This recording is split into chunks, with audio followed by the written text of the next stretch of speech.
చెప్తున్నాడు. ఒక్క 3 శ్లోకాల్లోనే ఆవిడెవరు, ఆవిడ్ని ఎలా సాధించాలి రెండూ చెప్పాడు ఇక్కడ. అంతే మన సాధన చేయవలసిన పద్ధతి కూడా చెప్పాడు.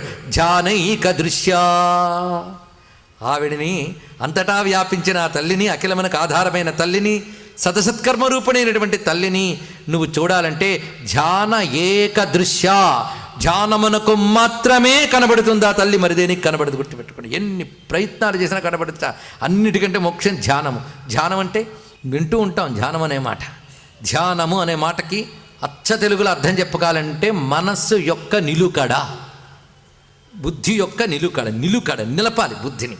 అది మహా కష్టం. సృష్టిలో మహా కష్టం ఏంటంటే బుద్ధిని నిలపడమే. అవునా లేదా? మీరు చిటికెన వేలి మీద ఒక పెద్ద గ్లోబును కూడా పెట్టుకోవచ్చేమో కానీ మనస్సు నిలపడం మహా కష్టం అది. కానీ అలా నిలిపితే కానీ ఆవిడ దొరకదు. ఆవిడ